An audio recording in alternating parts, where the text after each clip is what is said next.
সেদিন সন্ধ্যার পূর্বে বাটি ফিরিবার সময় বৃন্দাবনের জননী কুসুমকে কাছে ডাকিয়া অশ্রুগদগদ কণ্ঠে বলিলেন, বৌমা, কি আনন্দে যে সারাদিন কাটালাম তা মুখে বলতে পারিনে। সুখী হ মা। বলিয়া তিনি অঞ্চলের ভিতর হইতে এক জোড়া সোনার বালা বাহির করিয়া স্বহস্তে তাহার হাতে পরাইয়া দিলেন। আজিকার সমস্ত আয়োজন কুসুম গোপনে বৃন্দাবনের সাহায্যে নির্বাহ করিয়াছিল, তাহা তিনি জানিতে পারিয়াছিলেন। বিশেষ করিয়া ইহাতেই তাহার হৃদয় আশায় আনন্দে পরিপূর্ণ হইয়া উঠিয়াছিল। কুসুম গলায় আঁচল দিয়া প্রণাম করিয়া তাহার পদধূলি মাথায় তুলিয়া লইয়া নিঃশব্দে উঠিয়া দাঁড়াইল। শ্বশ্রুবধূতে এ সম্বন্ধে আর কোনো কথা হইল না। গাড়িতে উঠিয়া বসিয়া তিনি বধূকে উদ্দেশ্য করিয়া বলিলেন, কুঞ্জনাথের সঙ্গে দেখা হলো না মা। পাগলা কোথায় সারাদিন পালিয়ে রইল, কাল তাকে একবার আমার কাছে পাঠিয়ে দিও। কুসুম ঘাড় নাড়িয়া সম্মতি জানাইল।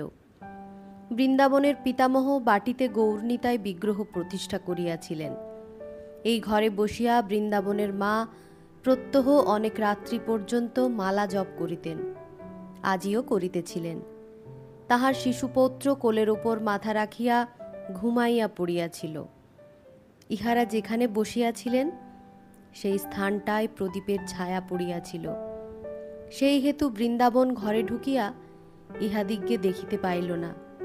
সে বেদীর সন্নিকটে সরিয়া আসিয়া জানু পাতিয়া বসিল এবং কিছু মনে মনে প্রার্থনা করিয়া ভূমিষ্ঠ প্রণাম করিয়া উঠিয়া দাঁড়াইতেই এইবার মায়ের ওপর তাহার দৃষ্টি পড়িল। মনে মনে অতিশয় লজ্জিত হইয়া হাসিয়া বলিল, অমন আবছায়ায় বসে কেন মা? মা সস্নেহে বলিলেন, তা হোক, আয় তুই আমার কাছে এসে বস। বৃন্দাবন কাছে আসিয়া বসিল। তাহার লজ্জা পাইবার কারণ ছিল। তখন রাত্রি 1 প্রহরের অধিক হইয়াছিল। এমন অসময়ে কোনোদিন সে ঠাকুর প্রণাম করিতে আসে না, আজ আসিয়াছিল। যে আশাতীত সৌভাগ্যের আনন্দে বুক ভরিয়া উঠিয়াছিল, দিনটা সার্থক বোধ হইয়াছিল। তাহাই নম্র হৃদয়ে গোপনে ঠাকুরের কাছে নিবেদন করিয়া দিতে। কিন্তু পাছে মা তাহার মনের কথাটা অনুমান করিয়া থাকেন, এই লজ্জাতেই সে সংকুচিত হইয়া উঠিয়াছিল। খানিক পরে মা নিদ্রিত পৌত্রের মাথায় মুখে হাত বুলাইয়া দিতে দিতে উচ্ছ্বসিত স্নেহার্দ্র কণ্ঠে বলিলেন, মা মরা আমার এই 1 ফোঁটা বংশধরকে ফেলে রেখে কোথাও আমি 1 পা নড়তে পারিনে। তাই আজ মনে হচ্ছে বৃন্দাবন আমার মাথা থেকে কে যেন ভারী বোঝা নিয়ে নামিয়েছে।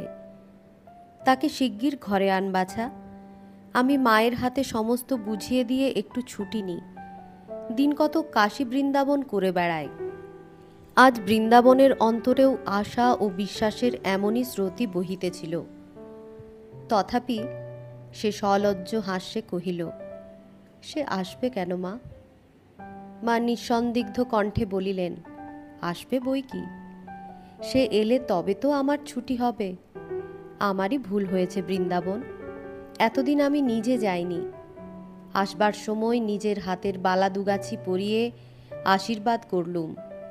বৌমা পায়ের ধুলো মাথায় নিয়ে চুপ করে দাঁড়ালো।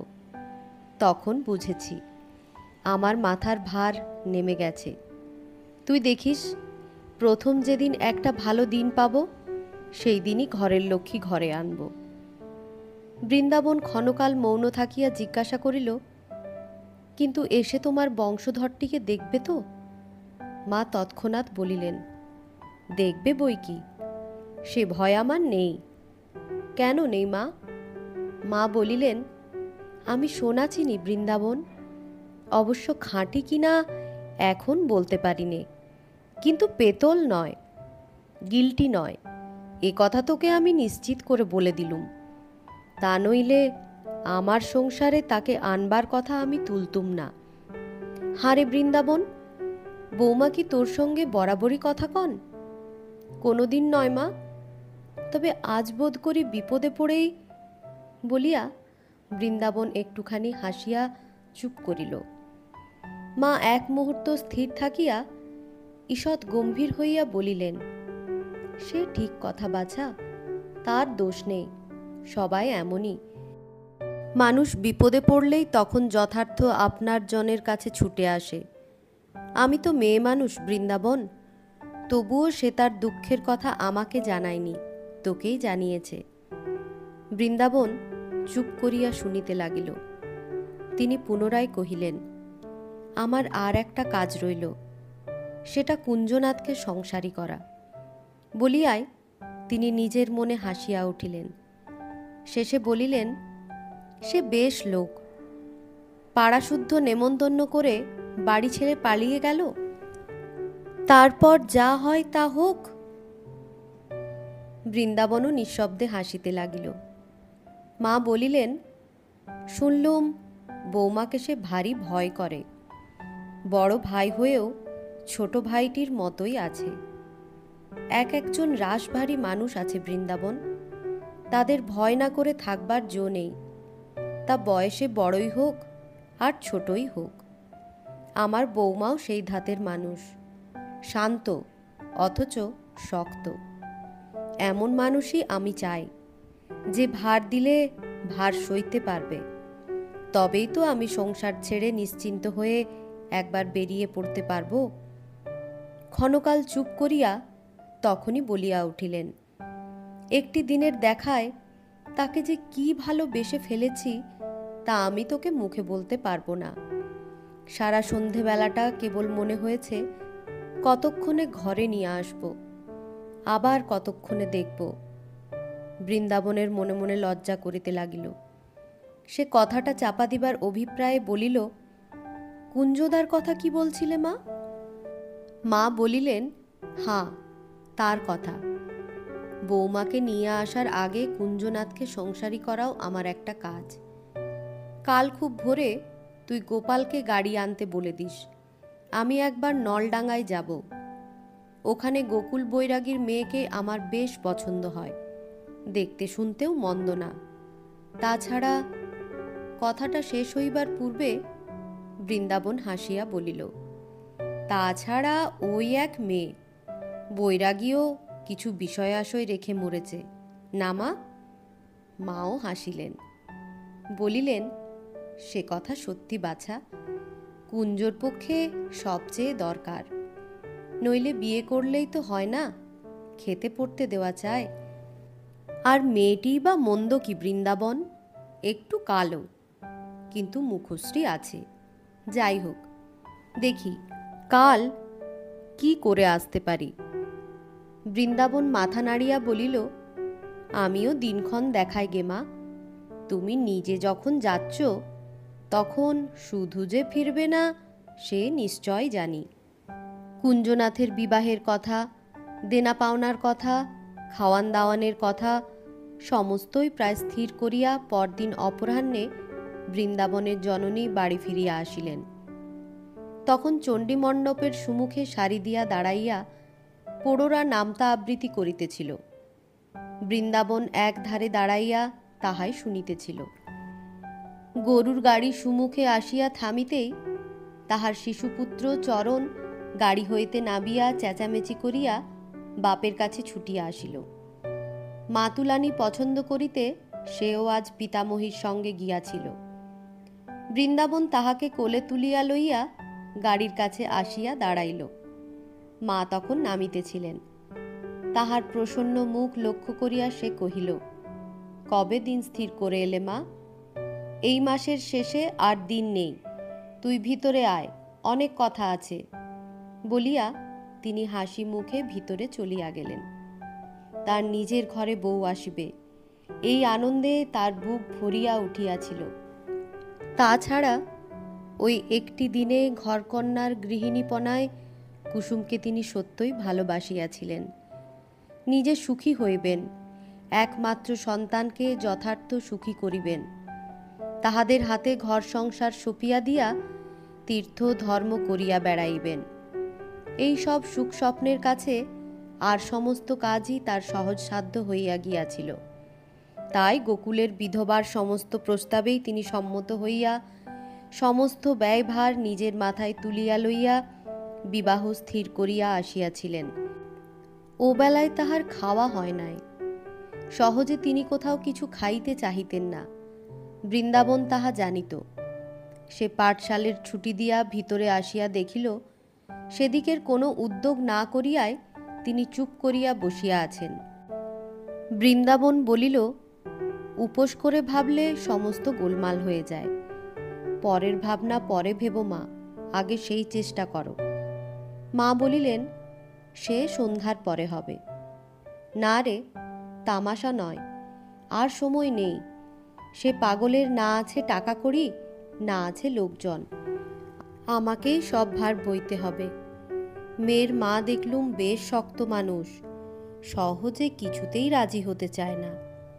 তবে আমিও ছাড়বার লোক নই। ওরে ওই যে, সহস্র বৎসর পরমায়ু হোক বাবা, তোমারই কথা হচ্ছিল। এসো, বসো। হঠাৎ এ সময়ে যে? বাস্তবিক গ্রামান্তর হইতে পরের বাড়ি আসার এটা সময় নয়। কুঞ্জনাথ বাড়ি ঢুকিয়া এ রকমের সংবর্ধনা পাইয়া প্রথমটা থতমত খাইল। তারপর অপ্রতিভভাবে কাছে আসিয়া তাহাকে প্রণাম করিয়া বসিল। বৃন্দাবন পরিহাস করিয়া কহিল, আচ্ছা কুঞ্জদা, টের পেলে কি করে বলো তো? রাতটাও কি চুপ করে থাকতে পারলে না? না হয় কাল সকালে এসেই শুনতে। মা একটু হাসিলেন। কুঞ্জ কিন্তু এদিক দিয়াও গেল না। সে চোখ কপালে তুলিয়া বলিল, বাপ রে, বোন নয় তো, যেন দারোগা। বৃন্দাবন ঘাড় ফিরাইয়া হাসি গোপন করিল। মা মুখ টিপিয়া হাসিয়া জিজ্ঞাসা করিলেন, বৌমা কিছু বলে পাঠিয়েছেন বুঝি? কুঞ্জ সে প্রশ্নেরও জবাব না দিয়া ভয়ানক গম্ভীর হইয়া বলিল, আচ্ছা মা, তোমার একই রকম ভুল বলো তো। ধরো কুসুমের চোখে না পড়ে যদি আর কারো চোখে পড়তো, তাহলে কি সর্বনাশ হতো বলো তো? কথাটা তিনি বুঝিতে না পারিয়া ঈষৎ উদ্বিগ্ন মুখে চাহিয়া রহিলেন। বৃন্দাবন জিজ্ঞাসা করিল, ব্যাপারটা কি কুঞ্জদা? ব্যাপারটা তৎক্ষণাৎ ভাঙিয়া দিয়া কুঞ্জ নিজেকে হালকা করিতে চাহিল না। তাই বৃন্দাবনের প্রশ্ন কানেও তুলিল না। মাকে বলিল, আগে কি খাওয়াবে বলো, তবে বলবো। মা এবার হাসিলেন, বলিলেন, তা বেশ তো বাবা, এ তোমারই বাড়ি, কি খাবে বলো? কুঞ্জ কহিল, আচ্ছা সে আর একদিন হবে, তোমার কি হারিয়েছে আগে বলো। বৃন্দাবনের মা ভারী চিন্তিত হইলেন। একটু থামিয়া সন্দিগ্ধ সুরে বলিলেন, কই, কিছুই তো হারায়নি। কথা শুনিয়া কুঞ্জ হো হো করিয়া উচ্চস্বরে হাসিয়া উঠিল। পরে নিজে চাদরের মধ্যে হাত দিয়া একজোড়া সোনার বালা মেলিয়া ধরিয়া বলিল, তাহলে এটা তোমাদের নয় বলো? বলিয়া মহা আহ্লাদে নিজের মনেই হাসিতে লাগিল। এ সেই বালা, যাহা কাল এমনই সময়ে পরম স্নেহে স্বহস্তে তিনি পুত্রবধূর হাতে পরাইয়া দিয়া আশীর্বাদ করিয়াছিলেন। আজ সেই অন্ধকার, সেই আশীর্বাদ সে নির্বোধ কুঞ্জর হাতে ফিরাইয়া দিয়াছে। বৃন্দাবন এক মুহূর্ত সেদিকে চাহিয়া মায়ের দিকে চোখ ফিরাইয়া ভীত হইয়া উঠিল। মুখে এক ফোঁটা রক্তের চিহ্ন পর্যন্ত নাই। অপরাহ্নের ম্লান আলোকে তাহা সবের মুখের মতো পাণ্ডুর দেখাইল। বৃন্দাবনের নিজের বুকের মধ্যে যে কি করিয়া উঠিয়াছিল সে শুধু অন্তর্যামী জানিলেন। কিন্তু নিজেকে সে প্রবল চেষ্টায় চক্ষের নিমেষে সামলাইয়া লইয়া মায়ের কাছে সরিয়া আসিয়া সহজ ও শান্তভাবে বলিল, মা, আমার বড় ভাগ্য যে ভগবান আমাদের জিনিস আমাদেরই ফিরিয়ে দিলেন। এ তোমার হাতের বালা, সাধ্য কি মা যে এসে পড়ে? কুঞ্জদা, চলো আমরা বাইরে গিয়ে বসি গে। বলিয়া কুঞ্জর একটা হাত ধরিয়া জোর করিয়া টানিয়া লইয়া বাহিরে চলিয়া গেল। কুঞ্জ সোজা মানুষ, তাই মহা আহ্লাদে অসময়ে এতটা পথ ছুটিয়া আসিয়াছিল। আজ দুপুরবেলা তাহার খাওয়া দাওয়ার পরে যখন কুসুম ম্লান মুখে বালাজোড়াটি হাতে করিয়া আনিয়া শুষ্ক মৃদু কণ্ঠে বলিয়াছিল, দাদা, কাল তাঁরা ভুলে ফেলে রেখে গেছেন, তোমাকে একবার গিয়ে দিয়া আসতে হবে, তখন আনন্দের আতিশয্যে সে তাহার মলিন মুখ লক্ষ্য করিবার অবকাশও পায় নাই। ঘুরপ্যাচ সে বুঝিতে পারে না, তাহার বোনের কথা সত্য নয়, মানুষ মানুষকে এত দামি জিনিস দিতে পারে, কিংবা দিলে আর একজন তাহা গ্রহণ করে না, ফিরাইয়া দেয়, এসব অসম্ভব কাণ্ড তাহার বুদ্ধির অগোচর। তাই সারাটা পথ শুধু ভাবিতে ভাবিতে আসিয়াছে, এই হারানো জিনিস অকস্মাৎ ফিরিয়া পাইয়া তাহারা কিরূপ সুখী হইবেন, তাহাকে কত আশীর্বাদ করিবেন, এই সমস্ত কথা। কিন্তু কই, সেরকম তো কিছুই হইল না। যাহা হইল তাহা ভালো কি মন্দ সে ঠিক ধরিতে পারিল না। কিন্তু এত বড় একটা কাজ করিয়াও মায়ের মুখের একটা ভালো কথা, একটা আশীর্বচন না পাইয়া তাহার মন ভারী খারাপ হইয়া গেল। বরং বৃন্দাবন তাহাকে যেন তাহার সুমুখ হইতে বাহিরে তাড়াইয়া আনিয়াছে, এমনই একটা লজ্জাকর অনুভূতি তাহাকে ক্রমশ চাপিয়া ধরিতে লাগিল। সে লজ্জিত বিষণ্ণ মুখে চুপ করিয়া রহিল। তাহার পাশে বসিয়া বৃন্দাবনও কথা কহিল না। বাক্যালাপ করিবার অবস্থা তাহার নহে। তাহার বুকের ভিতরটা তখন অপমানের আগুনে পুড়িয়া যাইতেছিল। অপমান তাহার নিজের নয়, মায়ের। নিজের ভালো মন্দ, মান অপমান আর ছিল না। মৃত্যু যাতনা যেমন আর সর্বপ্রকার যাতনা আকর্ষণ করিয়া একা বিরাজ করে, জননীর অপমানাহত বিবর্ণ মুখের স্মৃতি ঠিক তেমনি করিয়া তাহার সমস্ত অনুভূতি গ্রাস করিয়া একটি মাত্র নিবিড় ভীষণ অগ্নিশিখার মতো জ্বলিতে লাগিল। সন্ধ্যার আঁধার গাঢ় হইয়া আসিল। কুঞ্জ আস্তে আস্তে কহিল, বৃন্দাবন, আজ তবে যাই ভাই। বৃন্দাবন বিহ্বলের মতো চাহিয়া বলিল, যাও, কিন্তু আর একদিন এসো। কুঞ্জ চলিয়া গেল। বৃন্দাবন সেইখানে উপুর হইয়া শুইয়া পড়িল। ভাবিতে লাগিল, জননীর কি আশা, কি ভবিষ্যতের কল্পনায় এক নিমেষে ভূমিসাৎ হইয়া গেল। এখন কি উপায়ে তাহাকে সুস্থ করিয়া তুলিবে? কাছে গিয়া কোন সান্ত্বনার কথা উচ্চারণ করিবে? আবার সবচেয়ে নিষ্ঠুর পরিহাস এই যে এমন করিয়া সমস্ত নির্মূল করিয়া দিয়া তাহার উপবাসী শান্ত সন্ন্যাসিনী মাকে এমন করিয়া আঘাত করিতে পারিল, সে তাহার স্ত্রী, তাহাকেই সে ভালোবাসে। কাল একটি দিনের মেলামেশায় কুসুম তাহার শাশুড়ি ও স্বামীকে যেমন চিনিয়াছিল, তাহারাও যে ঠিক তেমনি চিনিয়া গিয়াছিলেন, ইহাতে তাহার লেশমাত্র সংশয় নাই। যাহারা চিনিতে জানেন, তাহাদের কাছে এমন করিয়া নিজেকে সারাদিন ধরা দিতে পাইয়া শুধু অভূতপূর্ব আনন্দে হৃদয় তাহার স্ফীত হইয়া উঠে নাই। নিজের অগোচরে একটা দুশ্ছেদ্য স্নেহের বন্ধনে আপনাকে বাঁধিয়া ফেলিয়াছিল। সেই বাঁধন আজ আপনার হাতে ছিঁড়িয়া ফেলিয়া বালাজোড়াটি যখন ফিরাইয়া দিতে দিল এবং নিরীহ কুঞ্জনাথ মহা উল্লাসে বাহির হইয়া গেল, তখন মুহূর্তের জন্য সেই ক্ষত বেদনা তাহার অসহ্য বোধ হইল।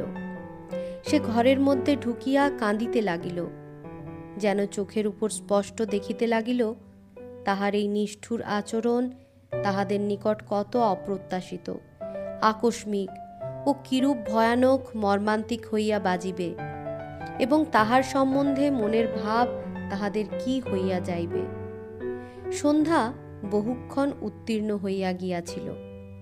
কুঞ্জ বাড়ি ফিরিয়া চারিদিকে অন্ধকার দেখিয়া ভগিনীর ঘরের সম্মুখে আসিয়া জিজ্ঞাসা করিল, কুশি, আলো জ্বালাসনি রে? কুসুম তখনও মেঝের উপর চুপ করিয়া বসিয়াছিল। ব্যস্ত ও লজ্জিত হইয়া উঠিয়া দাঁড়াইয়া বলিল, এই দি দাদা, কখন এলে? এই তো আসছি বলিয়া কুঞ্জ সন্ধান করিয়া হুকা কলিকা সংগ্রহ করিয়া তামাক সাজিতে প্রবৃত্ত হইল।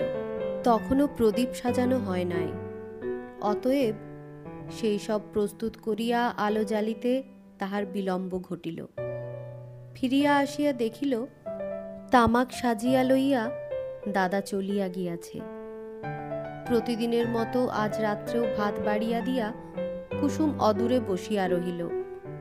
কুঞ্জ গম্ভীর মুখে ভাত খাইতে লাগিল, একটি কথাও কহিল না।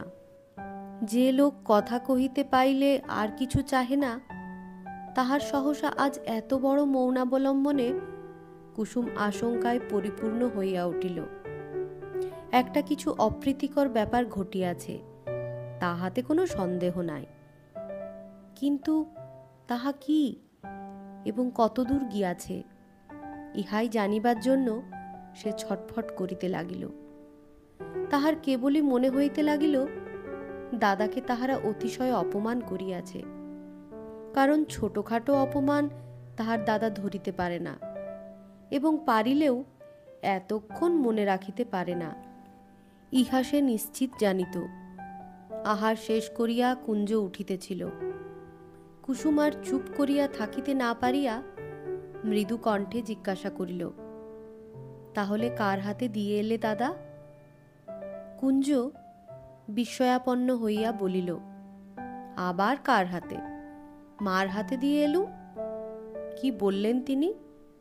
কিছু না বলিয়া কুঞ্জ চলিয়া গেল। পরদিন ফেরি করিতে বাহির হইবার সময় সে নিজেই ডাকিয়া বলিল, তোর শাশুড়ি ঠাকরুন কি একরকম যেন হয়ে গেছে কুসুম। অমন জিনিস হাতে দিয়ে এলুম, তা একটি কথা বললে না, বরং বৃন্দাবনকে ভালো বলতে হয়। সে খুশি হয়ে বলতে লাগলো, সাধ্য কি মা, যে সে লোক তোমার বালা হাতে রাখতে পারে?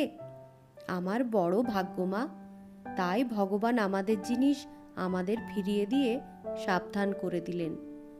ও কি রে?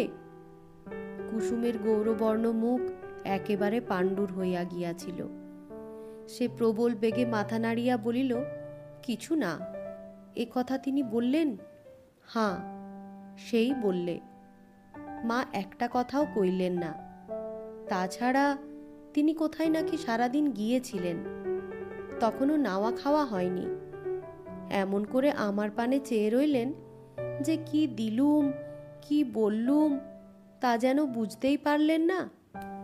বলিয়া কুঞ্জ নিজের মনে বার দুই ঘাড় নাড়িয়া ধামা মাথায় লইয়া বাহির হইয়া গেল।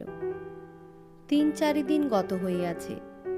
রান্না ভালো হয় নাই বলিয়া কুঞ্জ পরশু ও কাল মুখ ভার করিয়াছিল। আজ স্পষ্ট অভিযোগ করিতে গিয়া এইমাত্র ভাই বোনে তুমুল কলহ হইয়া গেল। কুঞ্জ ভাত ফেলিয়া উঠিয়া দাঁড়াইয়া কহিল, এ পুড়ে যায়, ও পুড়ে যায়, আজকাল মন তোর কোথায় থাকে কুশি? কুশিও ভয়ানক ক্রুদ্ধ হইয়া জবাব দিল, আমি কারো কেনা দাসী নই, পারবো না রাঁধতে। যে ভালো রেঁধে দেবে তাকে আনোগে। কুঞ্জর পেট জ্বলিতেছিল। আজ সে ভয় পাইল না। হাত নাড়িয়া বলিল, তুই আগে দূর হ, তখন আনি কিনা দেখিস, বলিয়া ধামা লইয়া নিজেই তাড়াতাড়ি দূর হইয়া গেল। সেই দিন হইতে প্রাণ ভরিয়া কাঁদিবার জন্য কুসুম ব্যাকুল হইয়া উঠিয়াছিল। আজ এত বড় সুযোগ সে ত্যাগ করিল না। দাদার অভুক্ত ভাতের থালা পড়িয়া রহিল। সদর দরজা তেমনি খোলা রহিল। সে আঁচল পাতিয়া রান্নাঘরের চৌকাঠে মাথা দিয়া একেবারে মরা কান্না শুরু করিয়া দিল। বেলা বোধ করি তখন 10টা। ঘণ্টাখানেক কাঁদিয়া কাটিয়া শ্রান্ত হইয়া এইমাত্র ঘুমাইয়া পড়িয়াছিল। চমকিয়া চোখ মেলিয়া দেখিল বৃন্দাবন উঠানে দাঁড়াইয়া কুঞ্জদা কুঞ্জদা করিয়া ডাকিতেছে। তাহার হাত ধরিয়া বছর 6-এর একটি হৃষ্টপুষ্ট সুন্দর শিশু। কুসুম শশব্যস্তে মাথায় আঁচল টানিয়া দিয়া কবাটের আড়ালে উঠিয়া দাঁড়াইল এবং সব ভুলিয়া শিশুর সুন্দর মুখের পানে কবাটের ছিদ্রপথে এক দৃষ্টে চাহিয়া রহিল। এ যে তাহারই স্বামীর সন্তান, তাহা সে দেখিবা মাত্রই চিনিতে পারিয়াছিল। চাহিয়া চাহিয়া সহসা তাহার দুই চোখ জলে ভরিয়া গেল, এবং দুই বাহু যেন সহস্র বাহু হইয়া উহাকে ছিনাইয়া লইবার জন্য তাহার বক্ষ পঞ্জর ভেদ করিয়া বাহিরে আসিতে চাহিল। তথাপি সে সাড়া দিতে পা বাড়াইতে পারিল না। পাথরের মূর্তির মতো একভাবে পলকবিহীন চক্ষে চাহিয়া দাঁড়াইয়া রহিল। কাহারও সাড়া না পাইয়া বৃন্দাবন কিছু বিস্মিত হইল। আজ সকালে নিজের কাজে সে এই দিকে আসিয়াছিল, এবং কাজ সারিয়া ফিরিবার পথে ইহাদের দোর খোলা দেখিয়া কুঞ্জ ঘরে আছে মনে করিয়াই গাড়ি হইতে নামিয়া ভিতরে ঢুকিয়াছিল। কুঞ্জর কাছে তাহার বিশেষ আবশ্যক ছিল। গোযান সজ্জিত দেখিয়া তাহার পুত্র চরণ পূর্বাহ্নেই চড়িয়া বসিয়াছিল, তাই সেও সঙ্গে ছিল। বৃন্দাবন আবার ডাক দিল, কেউ বাড়ি নেই নাকি? তথাপি সাড়া নাই। চরণ কহিল, জল খাবো বাবা, বড় তেষ্টা পেয়েছে। বৃন্দাবন বিরক্ত হইয়া ধমক দিল, না, পাইনি, যাবার সময় নদীতে খাস। সে বেচারা শুষ্ক মুখে চুপ করিয়া রহিল। সেদিন কুসুম লজ্জার প্রথম বেগটা কাটাইয়া দিয়া স্বচ্ছন্দে বৃন্দাবনের সম্মুখে বাহির হইয়াছিল, এবং প্রয়োজনীয় কথাবার্তা অতি সহজেই কহিতে পারিয়াছিল। কিন্তু আজ তাহার সর্বাঙ্গ লজ্জায় অবশ হইয়া আসিতে লাগিল। চরণ পিপাসার কথা না জানাইলে সে বোধ করি কোনো মতে সুমুখে আসিতে পারিত না। সে একবার এক মুহূর্ত দ্বিধা করিল, তারপর একখানি ক্ষুদ্র আসন হাতে করিয়া আনিয়া দাওয়ায় পাতিয়া দিয়া কাছে আসিয়া চরণকে কোলে করিয়া নিঃশব্দে চলিয়া গেল। বৃন্দাবন এ ইঙ্গিত বুঝিল, কিন্তু চরণ যে কি ভাবিয়া কথাটি না কহিয়া এই সম্পূর্ণ অপরিচিতার ক্রোড়ে উঠিয়া চলিয়া গেল তাহা বুঝিতে পারিল না। পুত্রের স্বভাব পিতা ভালো করিয়া জানিত। এদিকে চরণ হতবুদ্ধি হইয়া গিয়াছিল। একে তো এইমাত্র সে ধমক খাইয়াছে, তাহাতে অচেনা জায়গায় হঠাৎ কোথা হইতে বাহির হইয়া এমন ছো মারিয়া কোনোদিন কেহ তাহাকে লইয়া যায় নাই। কুসুম ঘরের ভিতর লইয়া গিয়া তাহাকে বাতাসা দিল। তারপর কিছুক্ষণ নির্নিমেষ চক্ষে চাহিয়া থাকিয়া সহসা প্রবল বেগে বুকের উপর টানিয়া লইয়া দুই বাহুতে দৃঢ়রূপে চাপিয়া ধরিয়া ঝরঝর করিয়া কাঁদিয়া ফেলিল। চরণ নিজেকে এই সুকঠিন বাহুপাশ হইতে মুক্ত করিবার চেষ্টা করিলে সে চোখ মুছিয়া বলিল, ছি বাবা, আমি যে মা হই। ছেলের উপর বরাবরই তাহার ভয়ানক লোভ ছিল। কাহাকেও কোনো মতে একবার হাতের মধ্যে পাইলে আর ছাড়িতে চাহিত না। কিন্তু আজিকার মতো এমন বিশ্বগ্রাসী ক্ষুধার ঝড় বুঝি আর কখনো তাহার মধ্যে উঠে নাই। বুক যেন তাহার ভাঙিয়া ছিঁড়িয়া পড়িতে লাগিল। এই মনোহর সুস্থ সবল শিশু তাহারই হইতে পারিত, কিন্তু কেন হইল না? কে এমন বাদ সাধিল? সন্তান হইতে জননীকে বঞ্চিত করিবার এত বড় অনধিকার সংসারে কার আছে? চরণকে সে যতই নিজের বুকের উপর অনুভব করিতে লাগিল, ততই তাহার বঞ্চিত তৃষিত মাতৃহৃদয় কিছুতেই যেন সান্ত্বনা মানিতে চাহিল না। তাহার কেবলই মনে হইতে লাগিল, তার নিজের ধন জোর করিয়া অন্যায় করিয়া অপরে কাড়িয়া লইয়াছে।